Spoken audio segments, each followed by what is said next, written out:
राजकुमार की मृत्यु और उसके माता पिता के दिए हुए श्राप से दुखित हुए राजा दशरथ अपने महल में प्रवेश करते हैं। इक्ष्वाकु वंश में जन्मे सूर्यकुल के भूषण अयोध्या के राजा दशरथ पराक्रमी और धर्मात्मा थे। उनके राज्य में सुख समृद्धि और शांति थी। प्रजा भी सुखी थी। चारों ओर सिर्फ सुख ही सुख था। राजा दशरथ की तीनों रानियां, रानी कौशल्या, रानी कैकेयी और रानी सुमित्रा, अयोध्या की प्रजा का पुत्रवत पालन करती थी। दुख सिर्फ एक ही था कि उनकी अपनी कोई संतान नहीं थी।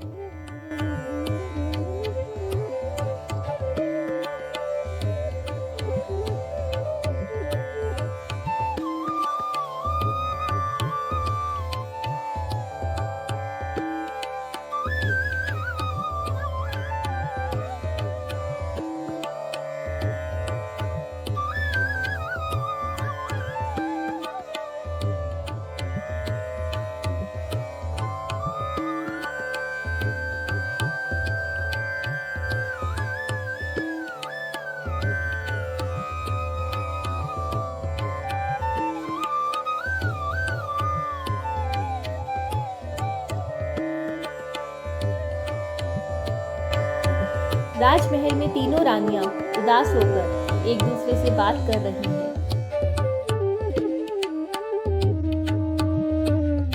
राजा दशरथ उनकी बातें सुन रहे हैं। कैकेयी, सुमित्रा, ऐसे उदास न रहा करो।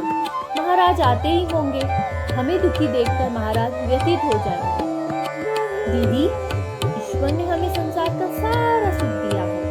महाराज भी हमारा कितना ध्यान रखते हैं, पर हम उन्हें पुत्र का सुख नहीं दे पा रहे हैं। हाँ दीदी, महाराज दिखाते नहीं, लेकिन अंदर ही अंदर वो बहुत दुखी है। मुझसे तो देखा ही नहीं जाता दीदी।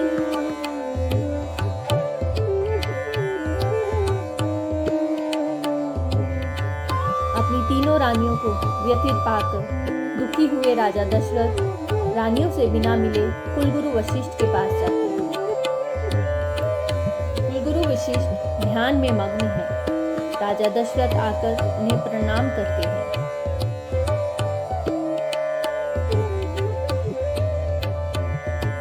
प्रणाम गुरुदेव, आयुष्मान भव।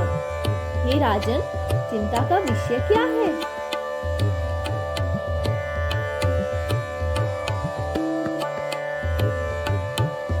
राजा दशरथ गुरुदेव को श्रवण कुमार और श्राप के बारे में बताते हैं। फिर अपनी तीनों रानियों की उदासी का कारण भी बताते हैं। हे राजन, तुम अपनी समस्या का हल खुद ही लेकर आए हो। तुम्हें दिए गए श्राप में ही संतान प्राप्ति का आशीर्वाद है। अब तुम्हें पुत्र कामेष्टि यज्ञ करना चाहिए। पुत्र कामेष्टि यज्ञ? हाँ राजन, हमें ऋषि श्रृंग के पास जाकर उनसे प्रार्थना करनी होगी। इस यज्ञ की विधि वही जान।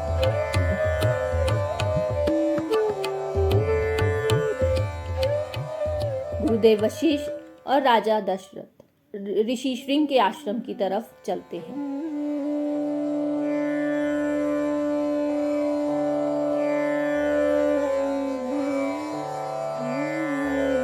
गुरुदेव वशिष्ठ, ऋषि श्रृंग और राजा दशरथ अपनी रानियों के साथ पुत्र कामेष्टि यज्ञ करते हैं।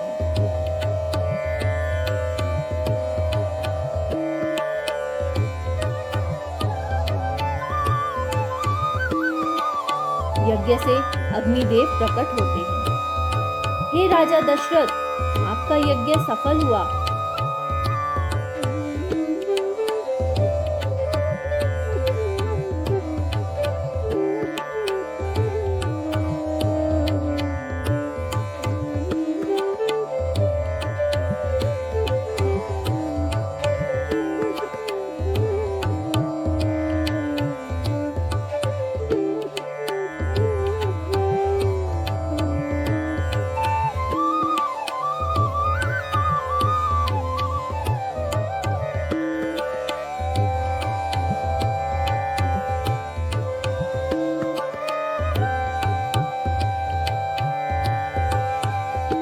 यह खीर आप अपनी रानियों को खिलाइए, आपकी इच्छा अवश्य पूर्ण होगी।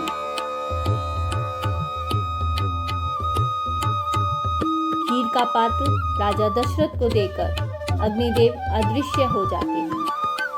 राजा दशरथ खीर के 3 समान भाग करके रानियों को देते हैं।